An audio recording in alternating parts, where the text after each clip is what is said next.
Hello there, Mr. Sutton here with the IM3 Honors Chapter 1, Quiz 1 Review Solutions on functions, domain and range, composition, and piecewise functions. On this problem, we're trying to find the domain and range of this graph first, so let's start there. For domain, we're talking about all the x values where the graph exists, so we want to go from left to right on this one. To the left, we see this arrow here on the function, meaning we're going forever down and to the left. That means we're going left forever. So our left endpoint is, I guess, negative infinity. If you could think of that as an endpoint, you can't really get there. And then as we move to the right, we have this open dot at 3. So we're going from negative infinity to 3. Infinity always gets a normal parentheses. The open dot, because the function's not defined there, gets an open parentheses, a rounded parentheses as well. So we've got negative infinity comma 3, both with parentheses. Now for the range, we're talking about the y values of the function. Since we're going down forever, the lowest y value is negative infinity. Again, not really a value, but it counts in terms of writing this interval notation. And the highest we can go is up here at positive 4. The graph is actually defined at y equals 4, so we're going to have a bracket up there, and again, a parentheses on negative infinity. So there's our range. Now, if you're worried about this open dot kind of breaking things up, the function's actually defined over here for the y value negative 5, so we don't have to worry about that open dot. Now, the next question after domain and range is whether this was a function or not. And the test for that is the vertical line test. If we can draw a vertical line that touches the graph twice, then that means that we don't have a function because we would have one input giving us two different outputs. Since we cannot draw a vertical line that touches the graph twice, that means that this is a function. Every input gives us only one output. Since it's a function, we're allowed to answer the next question, which intervals the function is increasing, decreasing, and constant on. So increasing means our graph is going up, decreasing means the graph is going down, constant means you have like a flat horizontal line, which we don't have anywhere on this graph. But we are increasing on this graph from negative infinity to 0. The graph is going up for that whole interval. So we're going to go parentheses negative infinity comma 0 for that one.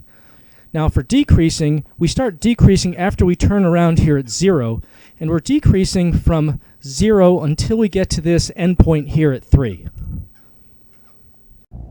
For this problem, we want to know the domain and range of this function, and whether it is a function actually, I should say relation.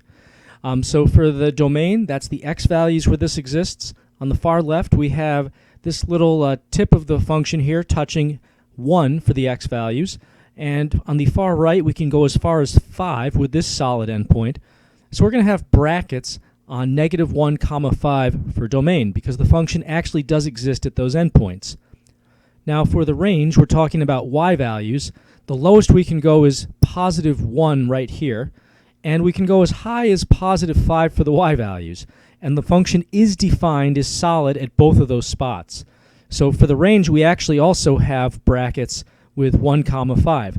Although, keep in mind, with domain, these are x values. With range, these are y values. Now, the next question is whether this is a function or not. Since we are able to draw a vertical line that touches this graph twice, like right here, that means that we have the same input, for example, 2, giving us two different outputs, 1 and 4 in this example. Because we have one input giving us two outputs, because this vertical line touches twice, that means that we are not a function on this one. And because it's not a function, we can't really talk about increasing, decreasing, and constant. I mean, if you look at it, the graph could be increasing and decreasing on the same intervals, which would just be weird. So we're just going to stop here. For this problem, we're given this graph of f of x, and we're asked to find the following function values here. All of these basically just amount to looking up an x value on the graph and seeing what y value it gives us. For example, f of 4 is asking for the y value that I get on the graph when I plug in the x value 4. So taking a look at x equals 4, that's everything on this line here. The graph itself is at the y value 5 when I have the x value 4. So we would say f of 4 equals 5 because that's the y value there. Next, for f of 7, here is 7 on the x's, and it looks like we're at 0 for the y's, so f of 7 is 0. For f of negative 3, we're going back here to negative 3. Looking up on the graph, I see that I'm at the y value 6 there. And for f of negative 7, we're all the way back here, so we have to go down to this part of the graph where we have a y value of negative 4. So f of negative 7 then is negative 4. For the next couple problems, we're given this function, f of x equals 3x squared minus 2, and we're asked to plug various things into it. On part A of this problem, we're plugging in negative 4. So wherever I see x, I'm going to replace that with negative 4, and I'm going to use parentheses when I do this so I don't lose anything. So we'll have 3 parentheses negative 4 squared minus 2. And now I just have to simplify this as far as it'll go. So using PEMDAS, I have to do the exponent first. So negative 4 squared, which gives me 16. 3 times 16 is going to be 48. And 48 minus 2 gives us a final answer of 46. For this problem, I'm doing f of 5 minus f of negative 2. So basically, I have to plug 5 and negative 2 into this f function more or less independently of each other, and then we'll subtract whatever we get for those results. That's our game plan here. So f of 5 is all this stuff with 5 instead of x being squared. So 3 times 5 squared minus 2. And I'll put this in a bracket just to keep all of it together in one place. Next, we'll have f of a negative 2. So that's 3 negative 2 in a parentheses squared minus 2. And again, I'll put that all in its own little bracket, which I will be subtracting from the first bracket. So there we go. At this point, I'm just going to evaluate this and simplify it a little bit further. So let's do everything in each bracket kind of independently here. The first bracket, 5 squared is going to be 25, times 3 is 75, and then I have to subtract 2, which gives me 73 out of all that stuff. Over here in the second bracket, negative 2 squared is 4, times 3 is 12, and then 12 minus 2 gives us 10. So we're subtracting 10 from 73, which gives us 63. On this problem, I'm plugging 3c plus 4 into this function. Now this c here is essentially just kind of like a mystery constant. We can't really plug anything in for c. We just kind of let it hang around unless we're otherwise able to get rid of it. So we're going to take 3c plus 4, this whole chunk of stuff here, and we're going to replace x with all this stuff. So instead of writing 3x squared minus 2, I'm going to write 3 parentheses 3c plus 4 squared minus 2. And at this point, I'm just going to simplify this as much as I can. I'll start by doing this exponent here. Now be careful when you're squaring these parentheses. You can't just square both things. You have to use either a squared plus 2ab plus b squared, or write the parentheses twice and FOIL it out. So I'll use my little shortcut here. Squaring this first thing is going to give me 9c squared, and that's still going to be inside a big parentheses with that 3 outside. Now I have to multiply the 3c and the 4 together and double that to get the middle term. So 3c times 4 is 12c. Double that, I have positive 24c. And then finally, 4 squared gives me 16. And don't forget, we still have that 2 outside as well.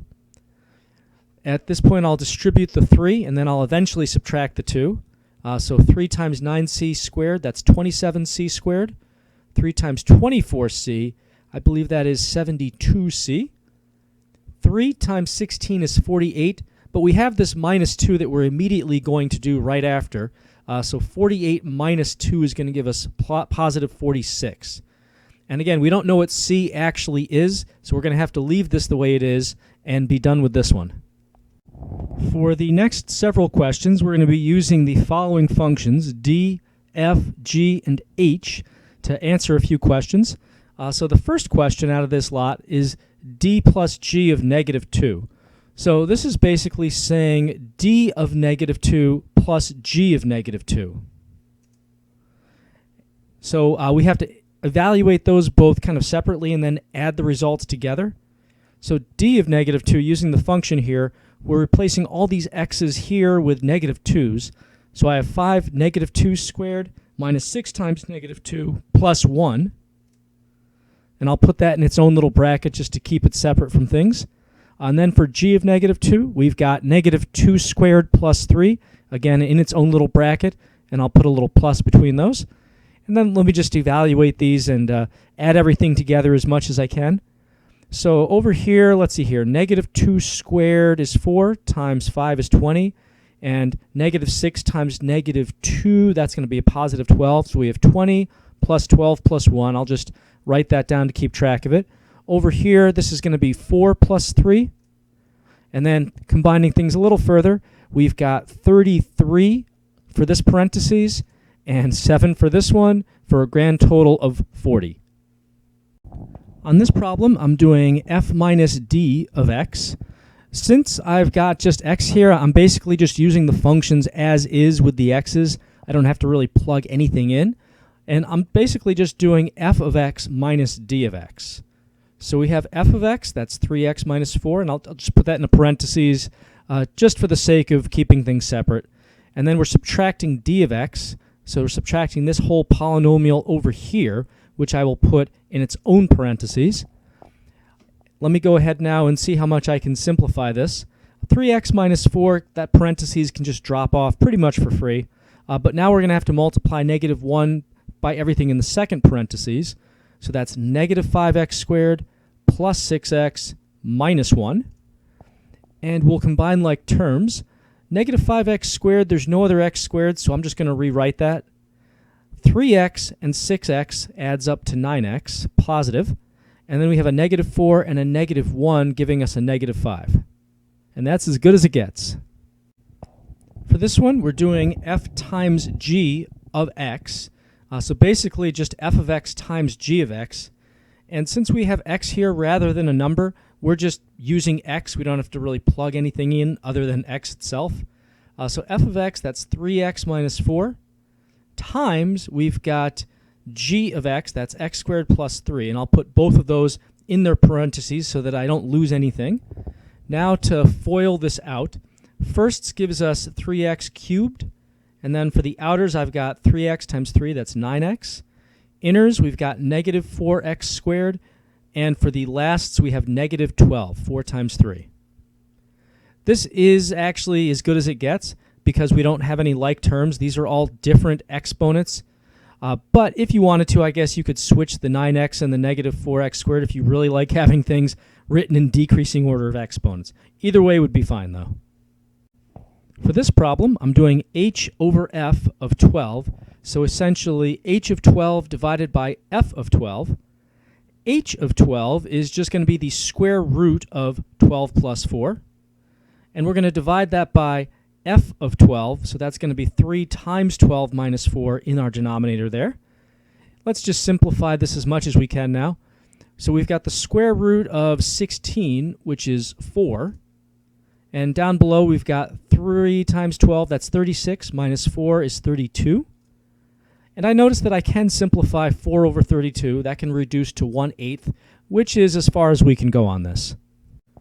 On this problem, we're doing f of g of x. Now, it's important to note that we're not multiplying f and g. We're actually plugging the g function into the f function. So I'm really doing f of this whole g of x expression, x squared plus 3. So note also that the x here and the x in the f function aren't necessarily the same x. You could think of this as like x1 and x2 if that helps. So in any case, doing f of all this stuff, instead of writing 3x minus 4, I've got 3 times parentheses full of stuff minus 4. And now I'm just going to simplify this. Distributing, we get 3x squared plus 9. And don't forget to actually subtract that 4 at the end to get 3x squared plus 5. For this problem, we're doing a big composition of functions. We're doing h of f of g of 0. So I'm as a game plan here, I'm plugging 0 into the g function, getting a number, plugging that number into the f function, getting another number, and then plugging that number into the h function to get the final answer. So we start on the inside, work our way out. Let's begin with g of 0, which is going to be 0 squared plus 3, whatever that comes out to. That actually comes out to 3. So now I'm going to be doing f of whatever that came out to, f of 3, and that's going to be 3 times 3 minus 4. So this 3 is this 3 that I'm plugging into the f function. 3 times 3 is 9, minus 4 gives us 5. So that's the number I'm now about to plug into the h function. So we're doing h of 5, that's the square root of 5 plus 4. And that's really the square root of 9, which we can simplify to 3.